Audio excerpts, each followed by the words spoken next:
कीर्ति मेहरा जी। राधे राधे।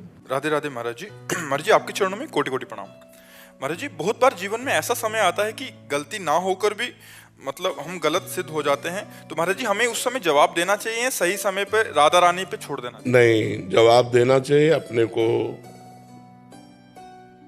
सामने जो जैसी स्थिति है वो पर्दा रहित करना चाहिए। जैसे कोई हम पर आरोप लग रहा है तो हम उसको पूर्ण रूप से साफ साफ बता देते हैं। इसके बाद नहीं मानता तो राधा रानी पे छोड़ देते हैं। पहले अपना कर्तव्य होता है, जैसे हमें कोई आरोपित कर रहा है किसी बात को, तो हम उसके समक्ष अपनी सत्यता प्रकाशित करें। इसके बाद वो नहीं मान रहा है तो फिर श्री जी पर छोड़ देते हैं। इसके बाद भी हमको दंड मिल रहा है तो अपना प्रारब्ध मानकर भोग लेते हैं कि पूर्व का कोई प्रारब्ध है जो जबरदस्ती हमको आया है और इस रूप में दंड दे रहा है। जहाँ हमारा कोई अपराध नहीं लेकिन मेरे अंदर जलन पैदा हो रही है, ऐसी चेष्टा हो रही है, इसका मतलब मेरा कोई प्रारब्ध भोग है, पूर्व जन्म का कर्म है जो यहाँ आकर मुझे अपना परिणाम दे रहा है। 3 डिग्रियां इसकी रखनी चाहिए। पहली, सामने हम सत्य को प्रकाशित करें। दूसरी, प्रभु के ऊपर छोड़ दें। फिर भी नहीं संभला तो तीसरी, मेरा ही कर्म मुझे दंड देने के लिए इस रूप में आया है, इसलिए उसे सहन कर लेते हैं। हम सामने वाले से वैर विरोध नहीं करते हैं। ऐसा भाव रखना चाहिए। अजीत कुमार पांडे जी जौनपुर से। राधे राधे महाराज जी। महाराज जी विगत 3-4 वर्षों से इस अधम के ऊपर आपकी जो कृपा हुई है उसको शब्दों में कहना असंभव है महाराज जी। महाराज जी आपकी ही प्रेरणा से श्री अग्र देवाचार्य श्री मलूक पीठाधीश्वर महाराज जी से दीक्षा प्राप्त करने का सौभाग्य मिला। महाराज जी पश्यंती और मानसिक नाम जप का क्या भिन्न भिन्न भाव है, या यदि हाँ तो इस तथ्य पर प्रकाश डालकर हमारा महाराज जी पश्यंती और क्रम से जब हम उपांशु में पहुंचते हैं, उपांशु का मतलब समझते हैं, तो फिर हमारा उपांश बंद हो जाता है। शंति जो दृष्टि से होता है, अंतर्दृष्टि से होता है। परा जो स्वतः होता है।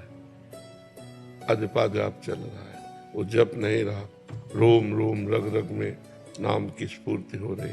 तो अपनी स्थिति देखना चाहिए। यदि हमारा मन चंचल हो रहा है और पश्यंती में स्थिति नहीं है तो हमको उपांश में स्थिति रखनी चाहिए, मध्यमा में। जिह्वा का अग्रभाग हिलता रहे और नाम स्मरण में चलता रहे। इसके आगे अपने आप स्वतः आ जाएगी पश्यंती। पश्यंती के बाद स्वतः परा स्थिति आ जाती है। बस हम लगे रहें। निरंतर नाम स्मरण, गुरु प्रदत्त मंत्र स्मरण ही जीवन की सार्थकता है। इंद्रियों की भोग विलासता से बच पाना बहुत कठिन है। बातें बना लेना अलग बात है। इंद्रियों की भोग विलासिता का आकर्षण प्रत्येक अंतःकरण पे होता है। जो अंतःकरण उस आकर्षण में समत्व को प्राप्त कर ले वही महात्मा, नहीं तो गिरा हुआ व्यक्ति है। महात्मा शब्द जो है वही स्थित होता है जो मान रहित है, जो मोह रहित है, जो किसी भी संग दोष से पराजित नहीं होता, जो निरंतर परमात्म स्मृति में तन्मय है, जिसके अंदर कोई कामना नहीं, जो सुख दुख में समान भाव रखता है, वही परमात्मा का महात्मा है। परमात्मा और महात्मा एक ही स्थिति होती है।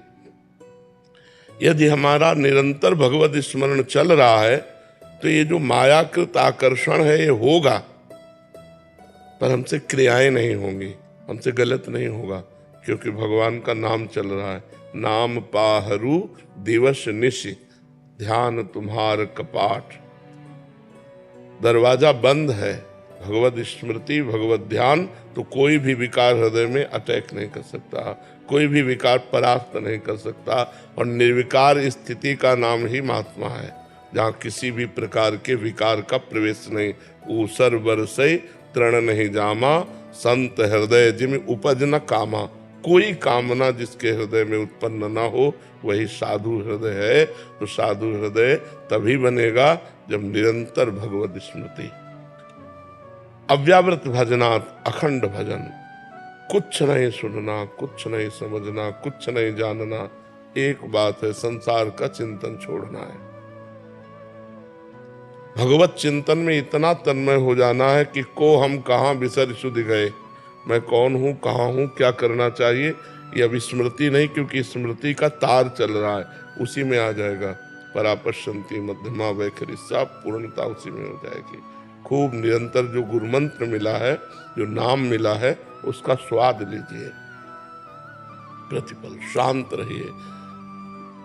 सुने न काहू की कहे और कहे न अपनी बात, नारायण व रूप में मगन रहे दिन रात। किसी की कुछ नहीं सुनना, सबका सार है चिंतन। अनन्यस चिंतयन्तो माम ये जना परिपासते, तेषाम नित्याभियुक्तानाम योगक्षेमम वहाम्यहम्। भगवान कह रहे हैं योगक्षेम की भी चिंता नहीं करनी, वो मैं करूँगा। तुम्हारा केवल कर्तव्य अनन्यस चिंतयन्तो माम, मेरा अनन्य चिंतन करो। तो गुरु जी ने जो मंत्र दे दिया, जो उपासना दे दी, उसी में सुदृढ़ हो जाए तो भव पार हो गया, अविद्या का नाश हो जाएगा। मोक्ष मूलम गुरु कृपा, गुरु की कृपा से हमारा अविद्या का अब जो बाजार था वो उठ गया। अब हमको निरंतर स्मृति में तन्मय रहना। समझ पा रहे हैं आप? अर्जुन अभेद आत्मा जी। महाराज जी आपके चरणों में कोटि कोटि प्रणाम। महाराज जी आप एक नंगली साहिब एक स्थान है वहाँ से आए हैं, कह रहे कि महाराज जी आप हमारे गुरु जी की अवस्था पर एक नज़र डालिए। वो अभी उनके गुरुदेव साधना करते करते वाणी में रुकावट आ गई है, समझते सब कुछ है लेकिन बोल नहीं पा रहे। 3 साल हो गए हैं महाराज जी। आपके गुरुदेव आश्रम में ही विराजमान रहते? आपके गुरुदेव, अच्छा महाराज जी।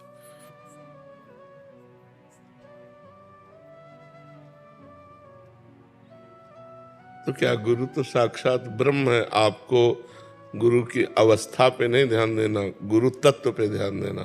मेरे गुरु साक्षात परब्रह्म, बोले तो न बोले तो, समझे तो न समझे तो, सब समझ गुरु की। सब अखंड मंडलाकारम व्याप्तमेन चराचरम, चराचर जगत में गुरुदेव व्याप्त है। हमारे गुरुदेव परब्रह्म परमात्मा है, परब्रह्म स्थिति में है। अब वो परब्रह्म बोले तो ठीक है, ना बोले तो ठीक है, समझे तो ठीक है, ना समझे तो ठीक है। अपने को भाव रखना, मेरे गुरु परब्रह्म परमात्मा है। अब गुरुदेव के प्रति कोई स्थिति का वर्णन करना तो श्रद्धा पर फर्क पड़ जाएगा ना। इसलिए बस गुरु साक्षात परब्रह्म, तस्मै श्री गुरुवे नमः। मेरे गुरुदेव साक्षात परब्रह्म है, ये भाव रखना। और ये तो बाहरी इंद्रियों के विलास है। मान लो कल नेत्र दृष्टि खराब हो जाए, श्रवणेंद्रिय खराब हो जाए, वाक इंद्रिय खराब, ये तो इंद्रिया विनाशी है, इनका तो विनाश होगा। लेकिन गुरु विनाशी नहीं है, गुरु बोधमय ब्रह्म स्वरूप है। बस आपको यही भाव रखना है। हाँ, शरीर की कोई परेशानी आए तो डॉक्टर को दिखा दो, जिससे उनकी मान लो शरीर में पीड़ा कोई है, मानसिकता कोई बदल रही, तो डॉक्टर से दिखा दो। बका भाव में अपने यही रखना। अगर स्थिति का परीक्षण करेंगे तो श्रद्धा पे फर्क पड़ जाएगा। तो श्रद्धा बढ़ाना हमारा कार्य है या श्रद्धा में फर्क पड़ाना कार्य है? हमारा कार्य श्रद्धा पुष्ट करना। तो गुरु साक्षात परब्रह्म, जैसे हम मूर्ति को ब्रह्म मानकर पूजते हैं तो ब्रह्म की प्राप्ति हो जाती है ना, ऐसे गुरु मूर्ति ब्रह्म स्वरूप। अब हमको आगे किसी से प्रश्न इस विषय में नहीं करना, क्योंकि फिर आपकी श्रद्धा पे फर्क पड़ेगा। हमारी श्रद्धा जब एक पाषाण पे हो जाती है तो भगवान की प्राप्ति हो जाती है। तो चैतन्य घन परमात्मा स्वरूप गुरुदेव पे हो जाए तो फिर हमारी श्रद्धा में कोई फर्क नहीं पड़ना चाहिए। श्रद्धा बढ़ाती जाओ कि मूर्तिमान ब्रह्म है, मूर्तिमान परमात्मा है, आपका काम बन जाएगा। समझ रहे ना?